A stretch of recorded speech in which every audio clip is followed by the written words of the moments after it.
Luhut Binsar Panjaitan mengadakan simposium PKI di Hotel Arya Duta Jakarta. Dihadiri oleh 90% tokoh-tokoh ex-PKI, baik luar negeri maupun dalam negeri. Yang diadakan oleh Luhut Binsar Panjaitan di Hotel Arya Duta. Artinya apa? Mereka ingin merubah sejarah yang dulunya PKI sebagai pelaku pembantaian umat Islam dan TNI Angkatan Darat, sekarang mereka merubah sejarah PKI korban HAM. Kenapa mereka berhasil? Karena mereka sudah berkuasa di Indonesia sekarang, sudah menguasai pemerintahan. Bahkan anggota DPR RI yang kader-kader komunis sekarang ini sudah jumlahnya sudah 200 lebih.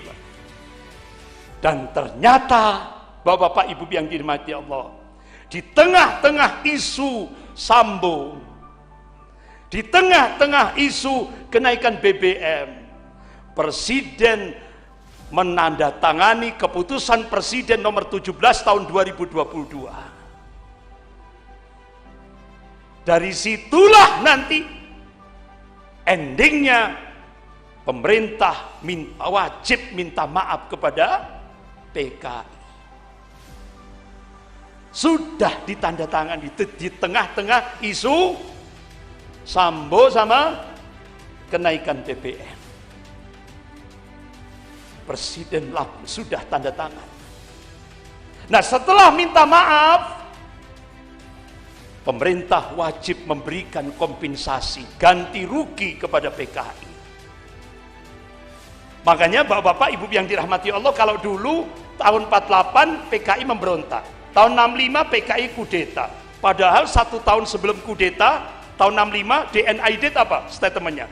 Saya pembela Pancasila. Tidak tahunya setahun kudeta. Nah sekarang kader-kader komunis itu statementnya, saya Indonesia, saya Pancasila, saya NKRI. Padahal dia komunis. Kemudian yang kelima, bubarkan satu persatu ormas Islam. Sudah? Yang pertama HTI, yang kedua FPI, yang ketiga Majelis Ulama Indonesia. Target ini, yang keempat Muhammadiyah. Ini terus akan berjalan. Bubarkan satu persatu ormas Islam. Ini agenda PKI gaya baru. Kemudian yang keenam, jatuhkan pemimpin muslim. Akhirnya diungkap oleh pengacara Pak Komarudin Simanjuntak, untuk menghabisi Anies Baswedan, Cina sudah menyiapkan 300 triliun untuk menghabisi Anies Baswedan. Alhamdulillah, akhirnya Kiai Sa'ad Ibrahim dari pimpinan wilayah Muhammadiyah Jawa Timur, alhamdulillah menggandeng Kiai Haji Marzuki Mustamar, pimpinan wilayah NU Jawa Timur. Solusinya untuk menghadapi PKI, NU Muhammadiyah harus bersatu. Alhamdulillah, akhirnya NU Muhammadiyah bersatu dimulai dari Jawa Timur. Dan alhamdulillah gayung bersambut, Kiai Haji Yahya Stakuf membangun ukhuwah, datang ke kantor PP Pusat Muhammadiyah, ditemui oleh Profesor Haidar Nasir. Jadi tingkat nasional NU Muhammadiyah bersatu, tingkat Jawa Timur NU Muhammadiyah bersatu, bahkan Kokam dengan Banser disatukan untuk menyatukan kekuatan umat ini menghadapi tantangan umat ke depan. Alhamdulillah, Magetan bersatu. Siap. Allahu Akbar.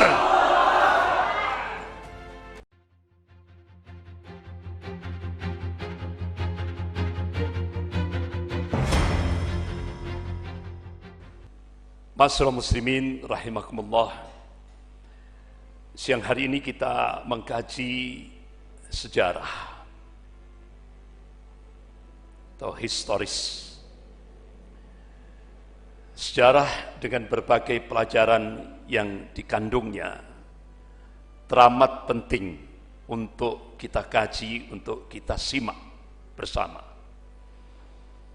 Ulama-ulama salaf, diantaranya Al-Imam At-Tabari rahimahullah, Ibnu Ishaq, Ibnu Sa'ad, dan ulama-ulama Ahlus Sunnah wal Jamaah yang lain telah menjadikan sejarah sebagai profesi ilmiah. Persoalan yang terjadi pada masa lalu perlu ditelaah untuk memahami problematika yang terjadi hari ini. Sehingga insya Allah kita bisa memahami mengapa peristiwa itu terjadi sekarang ini. Sebaliknya, seperti halnya ketika kita memahami kondisi kekinian, kontemporer, kita perlu setback, menengok sejarah. Bahkan ketika kita memahami sejarah masa lalu pun, itu terkadang memerlukan pemahaman tentang fikih waqi'iyah, yaitu tentang fikih realitas kekinian di tengah-tengah umat ini. Bahkan Allah Subhanahu wa taala menyebutkan tentang hukum perulangan sejarah itu berlaku umum. Allah ingatkan dalam surah Al-Fat ayat 23. A'udzubillahi minasyaitonir rajim. Sunnatullahi allati qad khalat min qabl. Wa lan tajida sunnahi tabdila. Jadi sunnatullah itu berlaku sejak dulu, kata Allah. Dan kalian tidak akan pernah menemukan perubahan akan sejarah. Artinya apa? Allah Subhanahu wa taala yang menciptakan alam jagat raya ini. Allah Subhanahu wa taala yang menguasai rotasi alam jagat raya ini. Allah Subhanahu wa taala yang menciptakan, yang menghidupkan, yang mematikan makhluknya. Allah Subhanahu wa taala yang mengangkat derajat, yang menurunkan derajat. Allah Subhanahu wa taala yang memberikan kekuasaan dan yang mencabut kekuasaan. Allah Subhanahu wa taala yang meninggikan langit tanpa tiang ini mengabarkan bahwa sejarah itu akan berulang. Yang membedakan adalah warna dan kualitasnya. Itu yang dikabarkan oleh Allah Subhanahu wa taala. Oleh karena itu Rasulullah sallallahu alaihi wasallam telah menyampaikan prediksi tentang apa-apa yang akan terjadi sebelum yaumil kiamah secara rinci sekali. Rasulullah naik mimbar ba'da salat subuh. Beliau sampaikan mulai dari penciptaan alam jagat raya ini, alam semesta raya ini. Beliau kemudian skor sholat duhur berjamaah. Beliau naik mimbar lagi, beliau sampaikan lagi apa-apa yang akan terjadi sebelum yaumil kiamah. Skor sholat asar berjamaah. Ba'da sholat asar Rasulullah naik mimbar lagi. Beliau sampaikan sampai menjelang maghrib. Dan itu bisa kita lihat secara rinci dalam kitab Al-Bidayah wa Nihayah yang ditulis oleh Al-Imam Ibnu Katsir rahimahullah. Bahkan sudah diterjemahkan dalam bahasa Indonesia, judulnya Huru Hara di Akhir Zaman. Karena kita hidup di akhir zaman. Kira-kira apa hikmah? Salah satu contoh saja. Rasulullah mengabarkan, qala Rasulullah sallallahu alaihi wasallam, yusiku an tada'alaikumul ummamu min kulli ufukin. Hampir-hampir kata Rasulullah, umat-umat kafir itu saling menyeru, saling mengajak-ngajak untuk menyerang kalian min kulli ufukin, dari segenap arah, dari segenap penjuru. Kama tada'a al-akalatu ala qas'atiha. Kalian kata Rasulullah seperti makanan di atas nampan yang jadi rebutan orang-orang yang lapar. Ini bahasa kinayah, kiasan, perumpamaan. Sahabat tanya, qulna ya Rasulullah, amin qillatin bina nahnu yauma idin. Wahai Rasulullah, apakah posisi kami pada saat itu minoritas? Apakah jumlah kami sedikit pada saat itu? Lah. Tidak, kata Rasulullah. Bal antum yauma idzin katsir. Kalian mayoritas. Jumlahmu banyak. Walakinnakum kutsa'un ka kutsa'it tsair. Tapi kualitasmu seperti buih. Apa kualitas buih? Tidak punya prinsip. Tidak punya jati diri, mudah diombang-ambingkan oleh musuh-musuhnya. Ulama-ulama hadis ketika mengkaji hadis ini hadis ini bukan justifikasi, bukan pembenaran. Hadis ini adalah warning, peringatan dari Rasulullah, jangan sampai umat Islam ini punya kualitas seperti buih. Manakala umat Islam itu kualitasnya seperti buih, apa kalau bahasa Jawa itu? Untuk. Manakala umat Islam itu kualitasnya seperti untuknya banjir tadi. Rasulullah memberikan warning yang cukup keras. Walan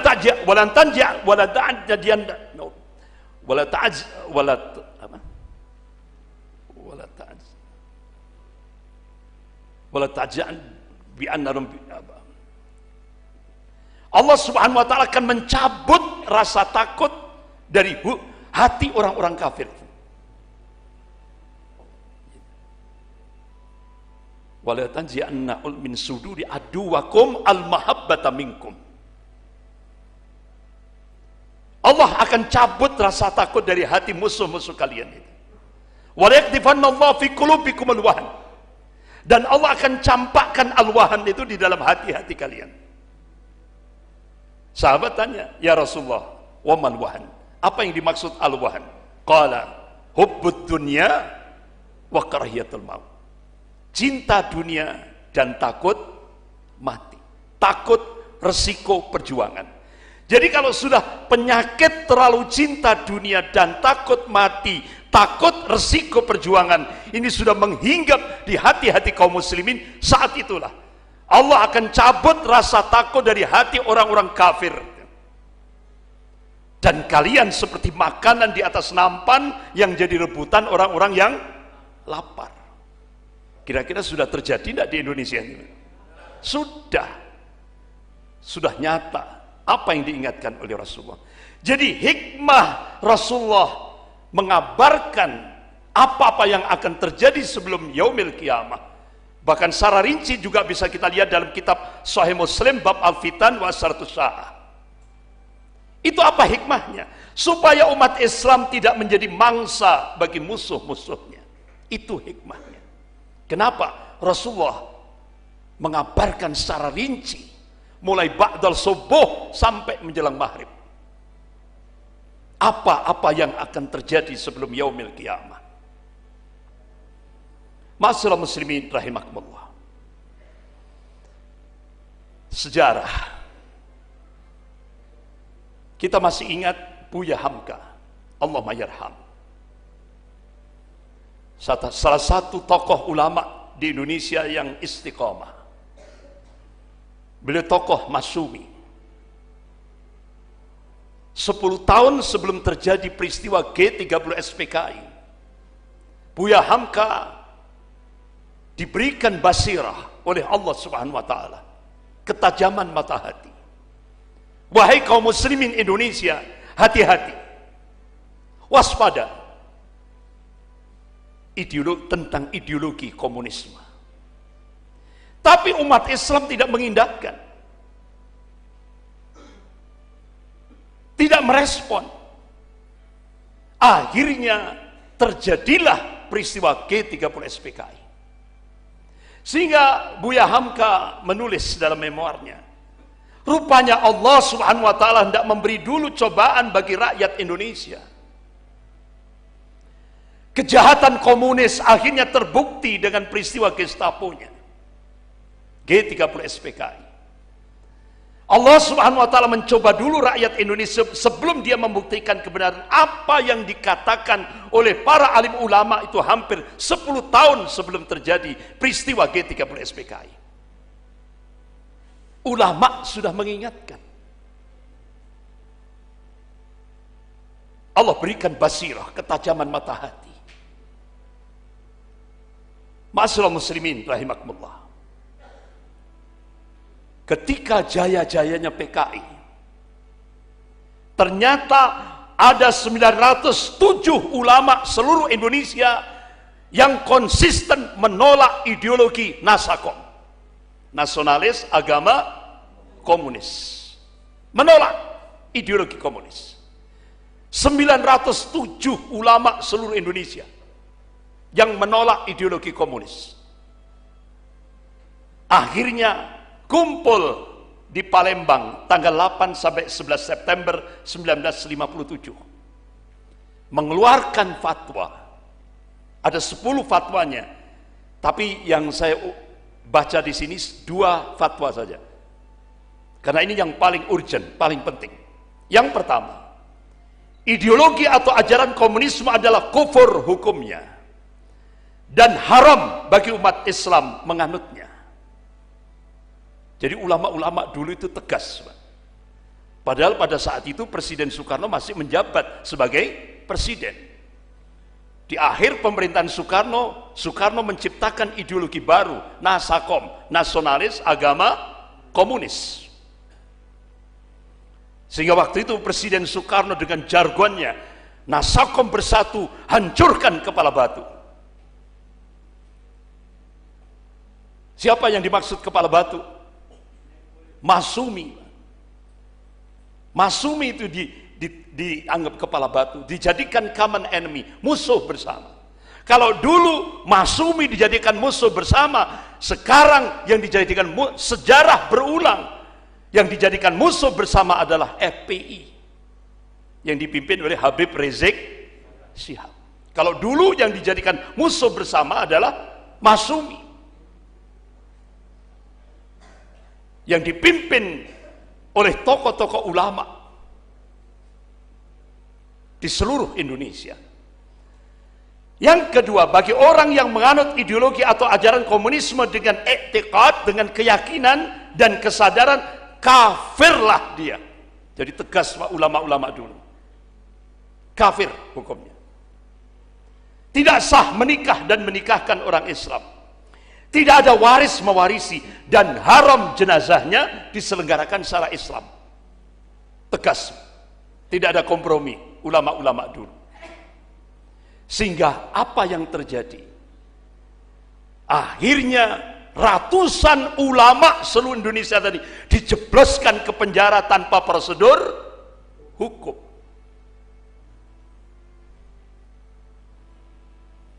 Di antaranya kita masih melihat di penjara di Madiun ada Kiai Haji Isa Ansori, Allahumma yarham, Kiai Haji Azad Mutakin, Allahumma yarham, Muhammad Rom, ya kan? Kemudian yang pimpinan Masyumi yang terakhir itu Pak Prawoto Mangkusasmito dan beberapa tokoh-tokoh ulama yang lain dijebloskan penjara tanpa prosedur hukum 4 tahun penjara, di penjara di Madiun. Kemudian pencetus NKRI yaitu Bapak Muhammad Natsir, Allahumma yarham, beliau adalah proklamator kedua. Kalau proklamator pertama yaitu Soekarno-Hatta 17 Agustus 1945, proklamator kedua adalah Muhammad Natsir 17 Agustus 1950. Pasca Indonesia agreement dengan penjajah Belanda dengan KMP, Konferensi Meja Bundar, akhirnya Indonesia menjadi Republik Indonesia Serikat. Begitu tokoh Masyumi Muhammad Natsir diangkat menjadi Perdana Menteri pertama Republik Indonesia, akhirnya Pak Natsir melakukan lobby-lobby terhadap pemimpin-pemimpin RIS. Alhamdulillah semua menerima. Sehingga akhirnya Bapak Muhammad Natsir tanggal 3 April 1950 di depan parlemen pidato dengan pidatonya yang sering disebut dengan mosi integral Natsir. Akhirnya 17 Agustus 1950 RIS dirubah menjadi NKRI, Negara Kesatuan Republik Indonesia. Itu adalah perjuangan ulama. Jadi saham terbesar kemerdekaan Republik Indonesia ini adalah ulama dan umat Islam. Sahamnya paling besar untuk negara Republik Indonesia ini. Tapi begitu beliau menolak ideologi komunis, Bapak Muhammad Nasir dijebloskan ke penjara tanpa prosedur hukum di Batu, Malang. 4 tahun penjara. Buya Hamka 2 tahun 4 bulan. Sampai akhirnya di akhir masa tahanan Buya Hamka, Allah mayarham, beliau bercita-cita, ya kan? Karena beliau bisa mengambil hikmah. Ternyata qadarullah, ini sudah takdir dari Allah. Hikmah yang paling besar, padahal Buya Hamka begitu dijebloskan penjara tanpa prosedur hukum, di dalam penjara beliau disiksa dengan cara yang sangat keji, Pak. Tidak hanya disiksa Buya Hamka, harta beliau disita oleh negara.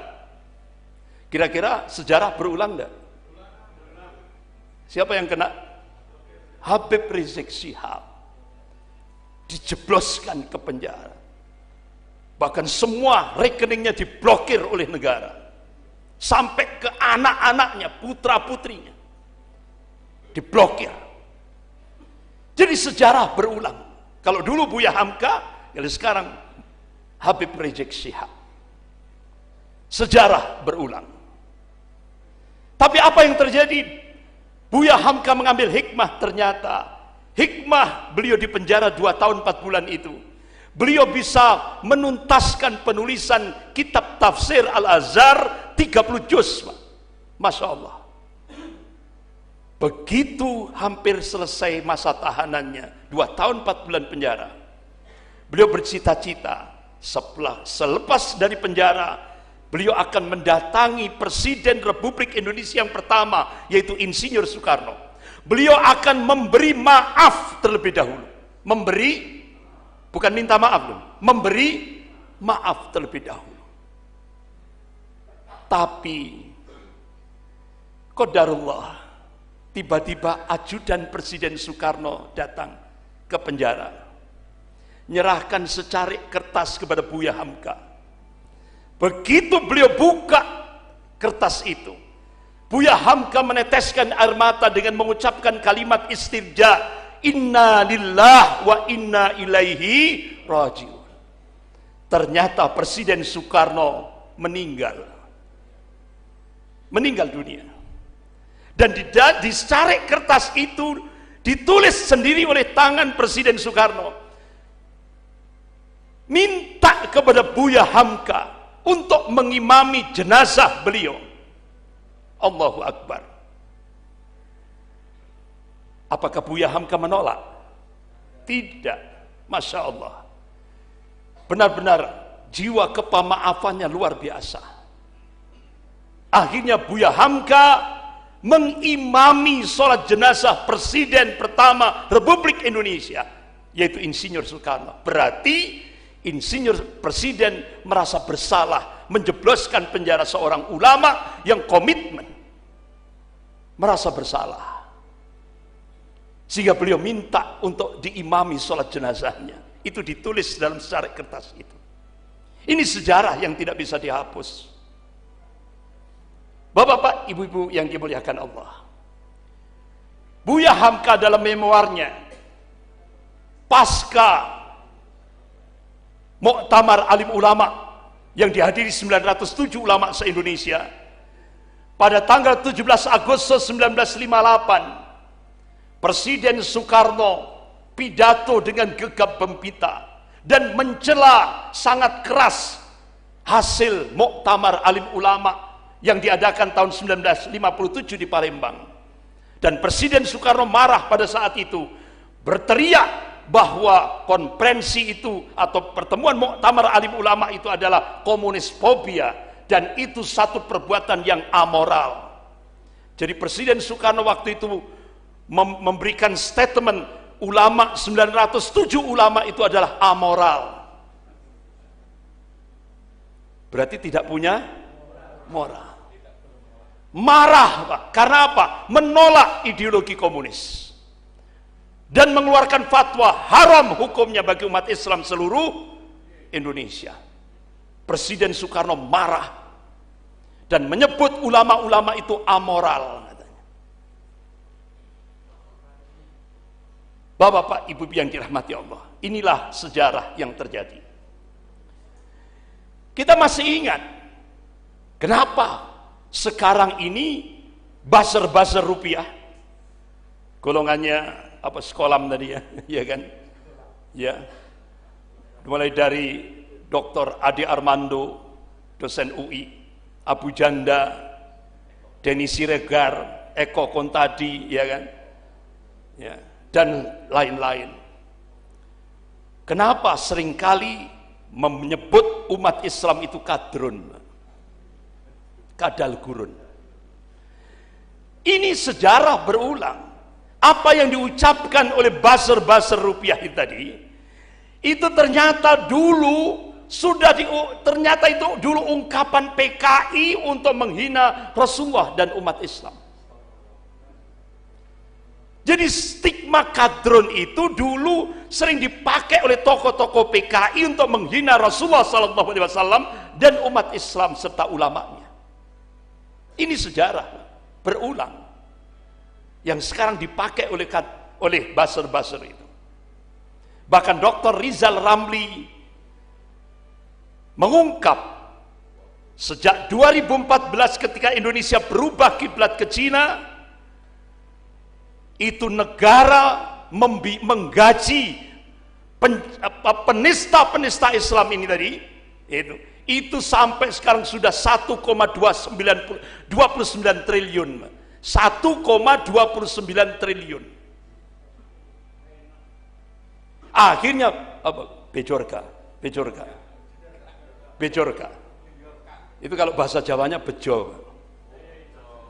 Kalau bahasa Polandianya bejorka. Jadi itu nama Jawanya bejo. Tapi mukimnya di Polandia. Di Polandia. Jadi mengungkap tentang buzzer-buzzer ini. Jadi buzzer-buzzer ini digaji. Jadi dia makan dengan keluarganya itu pakai pajaknya umat Islam se-Indonesia. Tapi ditugasi oleh negara untuk mencaci maki Islam, menjelek-jelekkan Islam, menista Islam.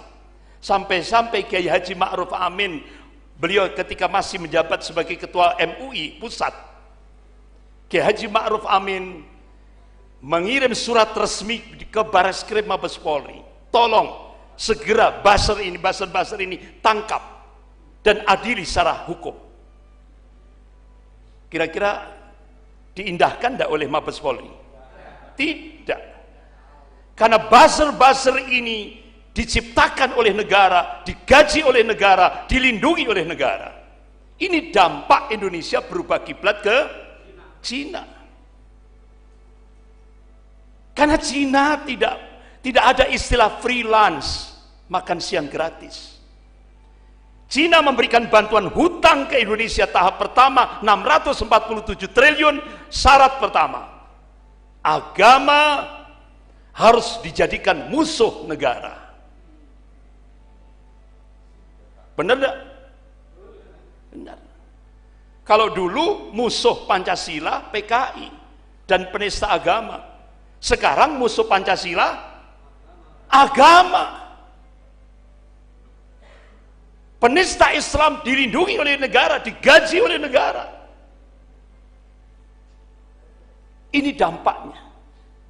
Apalagi Cina punya program ekspansi, imperialisme yang tadi disebutkan oleh Ustadz Imam tadi. Ya.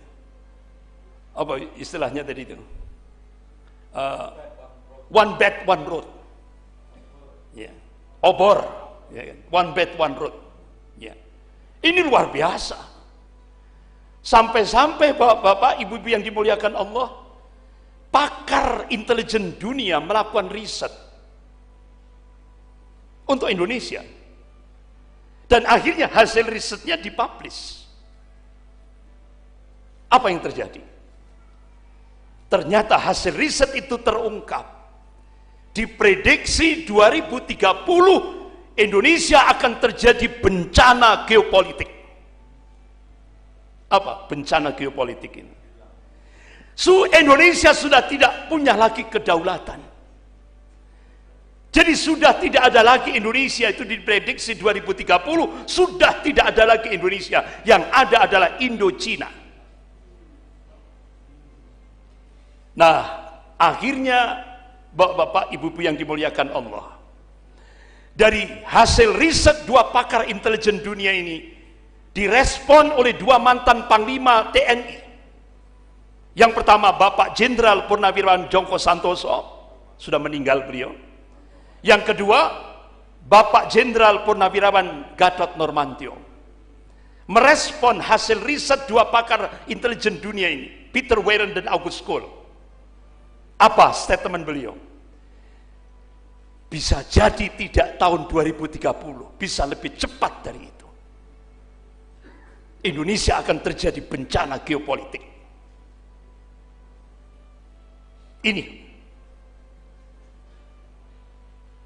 Ini respon dari dua mantan Panglima TNI. Kembali ke sejarah.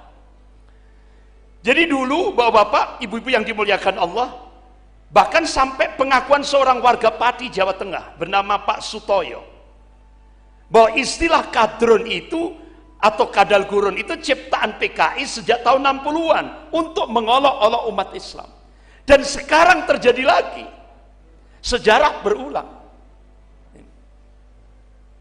Bapak-bapak, Ibu-ibu yang dirahmati Allah. Bahkan ada istilah jas merah, jangan melupakan sejarah. Kalau kita melupakan sejarah, akan digilas oleh sejarah itu sendiri.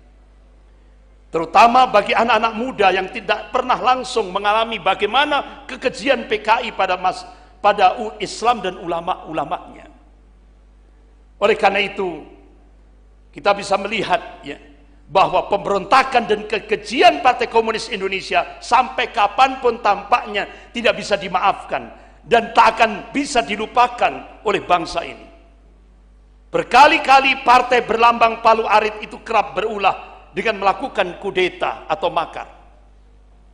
Mulai tahun 1926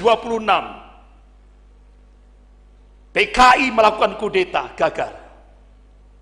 1948 PKI dipimpin oleh Musso di Madiun memproklamasikan Republik Uni Soviet Madiun.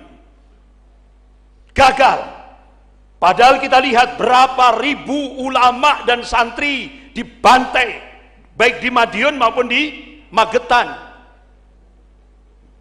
Terutama Takran, Magetan. Ada monumennya pada 108, iya kan? Yang 1 sampai 62 orang terdeteksi jasadnya masih utuh. Yang nomor 63 sampai 108 sudah jenazahnya sudah tidak terdeteksi karena dirusak oleh orang-orang PKI. Bahkan 156 anggota TNI gugur di kawasan Gorang Gareng, Madiun. Luar biasa. Belum lagi pondok pesantren Gontor. Luar biasa. Ya. Ini sejarah yang tidak bisa dilupakan. Bapak-bapak, Ibu-ibu yang dimuliakan Allah. Bahkan PKI pada saat itu menyebarkan pamflet. Ulama itu tikus yang harus dibasmi. Jadi orang-orang PKI menyebarkan pamflet, ulama itu adalah tikus yang harus dibasmi. Sehingga akhirnya kita lihat setelah penyebaran pamflet itu banyak ulama-ulama, ribuan ulama santri dibantai dengan cara-cara yang keji, dengan cara-cara yang biadab.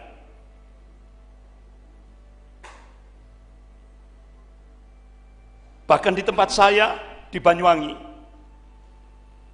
padahal NU mendukung Nasakop, ternyata dijadikan sasaran, dijadikan korban. 70 anggota Banser diundang oleh Gerwani di Banyuwangi Selatan, ya, di kawasan Celuring gitu, Banyuwangi, di tempat saya di kota Banyuwangi, jadi tapi bagian selatan. Nah itu diundang 70 Banser, kurang lebih 70 Banser, anggota Banser ini diundang tahlilan oleh Gerwani. Setelah selesai tahlilan dikasih makan. Tapi ternyata makanannya sudah diisi racun, Pak. Sehingga 70 anggota Banser mati semuanya. Ada monumennya itu di kawasan Celuring, Banyuwangi. Itu sejarah. Padahal NU mendukung Nasakom, malah dijadikan korban. Kan nemen sudah, Pak. Sudah dibantu, masih membantai. Apalagi yang tidak membantu, yang menolak. Inilah kejahatan PKI. Wa makaru wa makarallah wallahu khairul makirin. Mereka membuat makar, tapi Allah membalas makar mereka, dan Allah sebaik-baik pembuat makar. Masya Allah, sejarah berulang. Kalau dulu Buya Hamka 2014 Allah munculkan seorang ulama, yaitu Habib Rizik Syihab. 2014 Habib Rizik Syihab bersama tokoh-tokoh intelijen muslim nasional berhasil membongkar konspirasi yang ingin menghancurkan negara kesatuan Republik Indonesia ini oleh para mafia. Jadi kita baru dong, baru ngeh gitu ya, 2022 tahun ini tentang mafia Sambo. Padahal ulama Habib Rizik Syihab sudah mengingatkan bahaya mafia itu 2014. Kita baru ngeh, baru dong itu 2022 tahun ini tentang mafia. Artinya apa? Negara memelihara geng kejahatan. Jadi ini sebuah transformasi institusi Polri menjadi sebuah monster, menjadi mesin pembunuh dan mafia yang menggurita di Indonesia. Luar biasa. Sampai-sampai berapa itu? PPATK mengungkap 155 triliun itu mengalir dari judi online, mengalir ke kepolisian. Luar biasa ya. Bapak-bapak, ibu-ibu yang dimuliakan Allah, bahkan Habib Rizik Syihab bersama tokoh-tokoh intelijen berhasil sekaligus membongkar kebangkitan komunis yang didukung oleh para mafia Taipan. Jadi ini jangan melupakan sejarah, ini grafik. Kalau dulu tahun 1955, 1960, 1965 Cina memberikan bantuan hutang ke Indonesia untuk membantu membangkitkan komunisme di Indonesia. Ini bantuannya segini, Pak. Nah sekarang mulai 2014 sampai sekarang tinggi sekali. Ini ribuan triliun. Makanya kenapa Bapak Jenderal Aditya Warman Toha di Masjid Al-Azhar Jakarta Selatan, beliau staf Panglima TNI, beliau menyampaikan di hadapan kaum muslimin di Masjid Al-Azhar Jakarta Selatan, begitu tahun 2014 Indonesia berubah kiblat ke Cina, itu implikasinya Ipolisosbud Hankam. Itu Pak, nyata itu. Itu dampaknya. Akhirnya Bapak-bapak, Ibu-ibu yang dimuliakan Allah, Letnan Jenderal Purnawirawan Kiki Sanagri bersama beberapa purnawirawan jenderal yang lain dan tokoh-tokoh ulama kumpul di kantornya Bapak Muhammad Natsir di Jalan Keramat Raya nomor 45 Jakarta Pusat. Kenapa kok ditempatkan di situ? Untuk mengingat kembali siapa pencetus NKRI. Beliau adalah Bapak Muhammad Natsir, Allahumma yarham. Akhirnya di kantor Pak Natsir, Jalan Keramat Raya 45 Jakarta Pusat itu lahirlah keputusan, diadakanlah simposium tandingan. Luar biasa. Ya. Jadi kalau Luhut bin Sarpanjaitan mengadakan simposium PKI di Hotel Arya Duta Jakarta, dihadiri oleh 90% tokoh-tokoh ex-PKI, baik luar negeri maupun dalam negeri, yang diadakan oleh Luhut bin Sarpanjaitan di Hotel Arya Duta.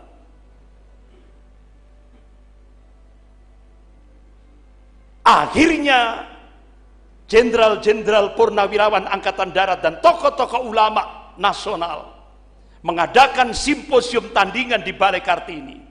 Waktu itu undangannya lewat WhatsApp, saya dapat undangan. Waktu itu undangannya yang memberikan presentasi Habib Rizik Syihab, Kiai Haji Hasyim Mujadi, Ketua PBNU waktu itu, masih Allahumma yarham, beliau masih sugeng waktu itu. Kemudian Pak Sayyidiman, kemudian Profesor Si Adi Swasono, dan ada dari Angkatan Darat. Nggak taunya H-1 saya dapat lagi undangan lewat WhatsApp. Ternyata yang menjadi keynote speaker pembuka simposium tandingan di Balai Kartini itu adalah Menhan, Menteri Pertahanan, yaitu Bapak Jenderal Purnawirawan Riyamizat Riyakudu. Dan datang juga Panglima TNI, yaitu Bapak Jenderal Gatot Nurmantio di Balai Kartini. Akhirnya Habib Rizik Syihab mengungkap 30 indikasi kebangkitan komunis di Indonesia pasca reformasi 98. Diungkap secara rinci. Sehingga yang banyak di gedung Balai Kartini, jenderal-jenderal Angkatan Darat, purnawirawan Angkatan Darat, begitu juga dari tokoh-tokoh ulama, bahkan guru besar, profesor di perguruan tinggi ternama, memberikan apresiasi, aplaus kepada Habib Rizik Syihab. Beliau lebih menguasai di lapangan. Bapak-bapak, ibu yang dirahmati Allah. Setelah itu Bapak Kiai Haji Hasyim Mujadi, Allahumma yarham, waktu itu masih jadi ketua PBNU, mengingatkan di Balai Kartini itu tentang siasat PKI baru, neokomunis, PKI gaya baru. Mereka ingin menghapus jejaknya dan sudah terjadi. Buku sejarah sudah tidak ada lagi kata-kata PKI. Mereka ingin membersihkan dirinya dengan menuding orang lain, yaitu menuding umat Islam. Maling teriak maling. Kemudian apa tujuannya? Mereka ingin minta kompensasi dari negara, ganti rugi dari negara. Artinya apa? Mereka ingin merubah sejarah yang dulunya PKI sebagai pelaku pembantaian umat Islam dan TNI Angkatan Darat. Sekarang mereka merubah sejarah PKI korban HAM. Kenapa mereka berhasil? Karena mereka sudah berkuasa di Indonesia sekarang, sudah menguasai pemerintahan. Bahkan anggota DPR RI yang kader-kader komunis sekarang ini sudah jumlahnya sudah 200 lebih. Bahkan saya tabayun, karena kita diperintah oleh Allah, fatabayyanu. Saya tabayun ke Komisi 7 DPR RI, yaitu Bapak Ridwan Hisam. Saya tanya, kebetulan rumahnya di Permata Jingga, dekat dengan rumah saya. Akhirnya saya tanya, saya diterima hari Ahad sore. Pak Ridwan, saya dapat info kader-kader komunis yang duduk di DPR RI sekarang itu jumlahnya 200 lebih. Apakah benar? Benar, Ustadz. Makanya kita lihat, kenapa ini bisa terjadi? Karena umat Islam buta politik. Oleh karena itu, ayo ke depan umat Islam wajib melek politik, supaya tidak dikadali. Apa dikadali? Dibohongi, dihapusi. Bapak Ibu yang dirahmati Allah. Jadi kita lihat bagaimana mereka ingin mendirikan Indonesia menjadi negara komunis. Tahun 1926 gagal. Tahun 1948 di Madiun gagal.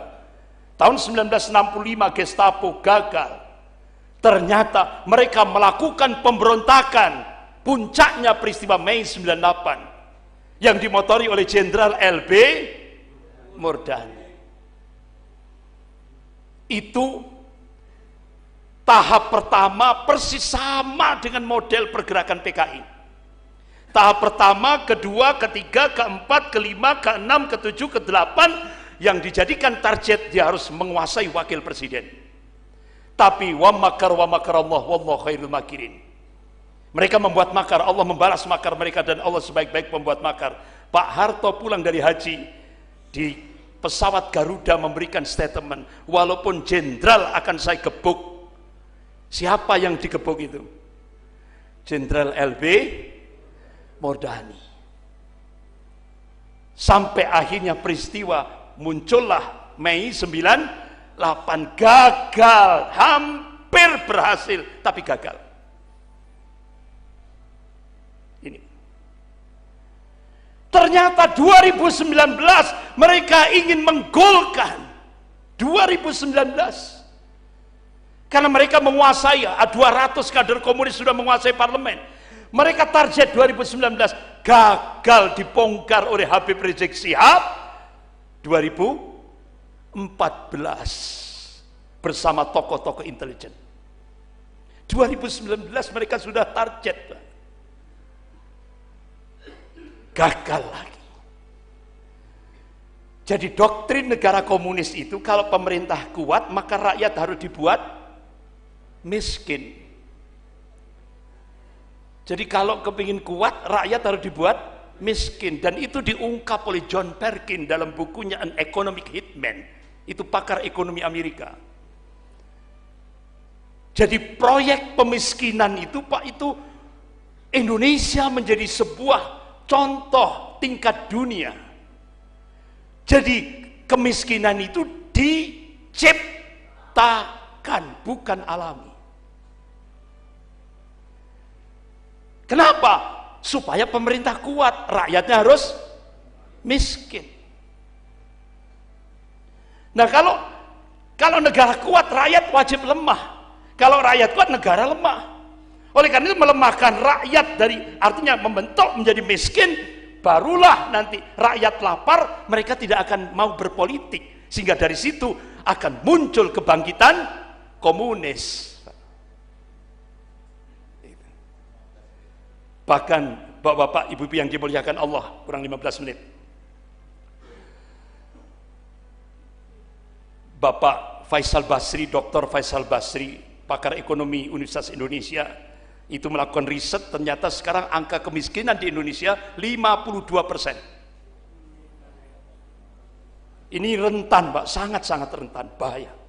Sudah 52%, belum lagi dampak kenaikan BBM. Ini akan lebih besar lagi.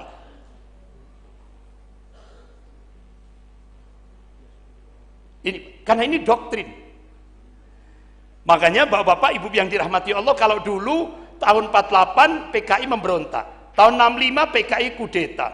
Padahal 1 tahun sebelum kudeta, tahun 65 DNID apa statementnya? Saya pembela Pancasila. Tidak tahunya setahun kudeta. Nah, sekarang kader-kader komunis itu statementnya, saya Indonesia, saya Pancasila, saya NKRI. Padahal dia komunis. Maling teriak maling. Gayanya itu, Pak. Itu sekarang. Makanya sekarang apa agenda PKI gaya baru? Yang pertama, setelah nanti perubahan sejarah sudah terjadi.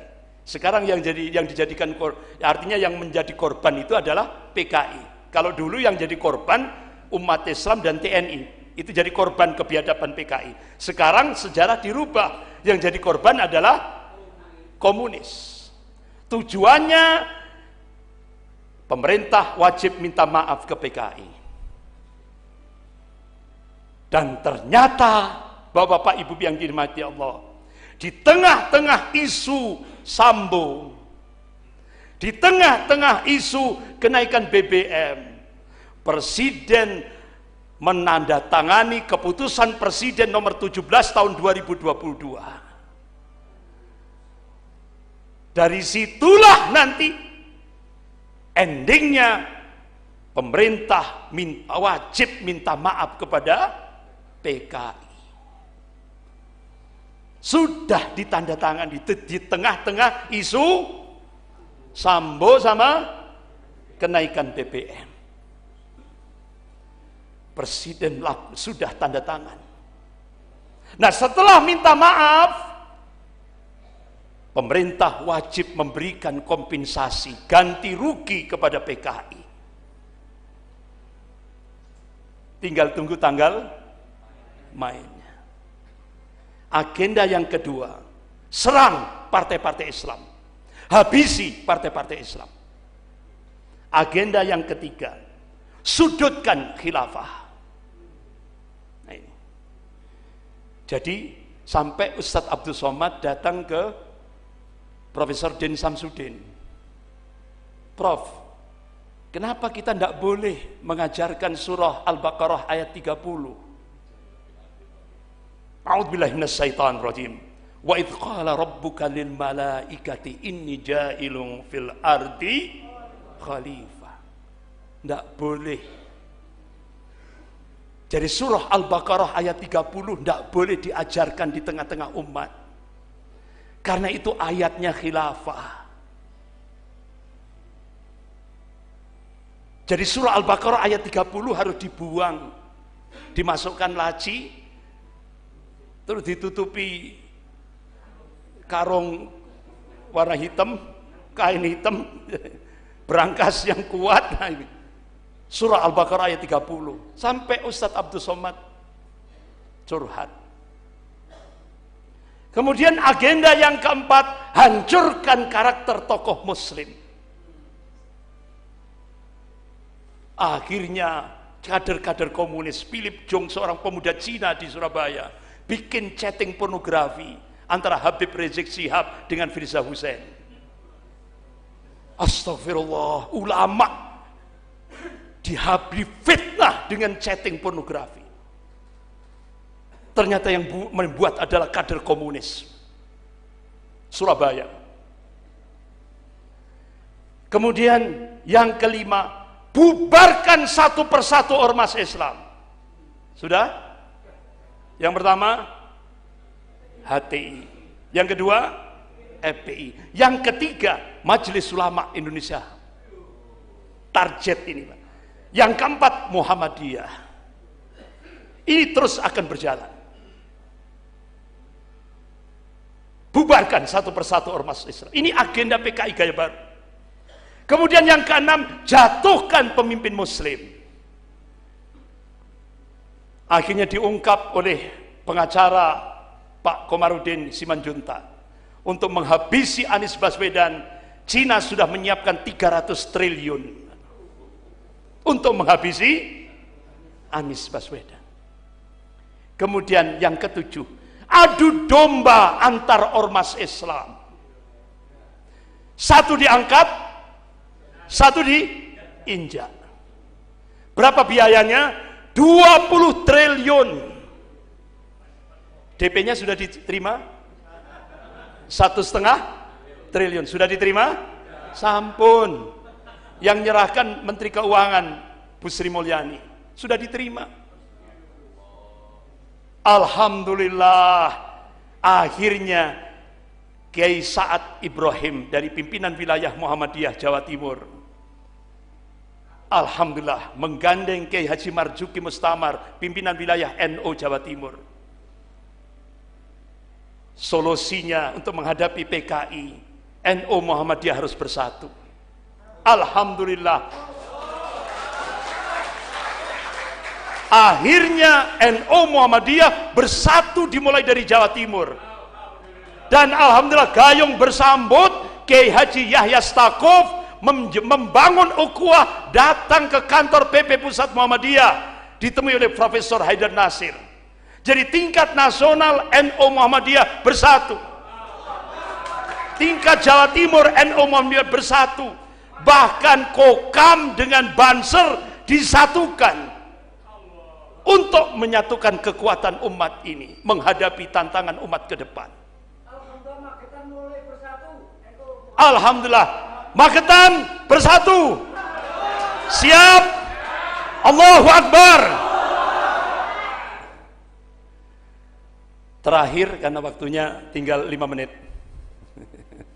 Bapak-bapak, ibu-ibu yang dimuliakan Allah, bulan September menjadi catatan kelam perjalanan sejarah Negara Kesatuan Republik Indonesia, NKRI. Sejarah PKI penuh darah, kekejaman di mana-mana. Mereka menyiksa, membakar, menyembelih, serta mengubur hidup-hidup para kiai dan santri. Menghasut para petani untuk berontak. Merampas harta-harta semua golongan yang tidak sepaham dengan komunis. Semua itu, tindakan PKI hanya untuk satu tujuan, ingin mengganti NKRI menjadi negara komunis. Oleh karena itu Habib Rizik Syihab minta setiap tanggal 30 September masjid-masjid, ormas-ormas dan semua elemen umat Islam untuk nobar, nonton bareng tentang kejahatan PKI. Dan sampaikan di kalangan muda, anak-anak muda yang belum pernah mengalami sejarah itu, sampaikan bagaimana kekejian, kebiadaban komunis. Karena anak-anak muda itulah nanti akan menjadi pemimpin-pemimpin Indonesia ke depan. Sampaikan kepada anak-anak muda kita, remaja-remaja kita, tentang bahaya ideologi komunis ini.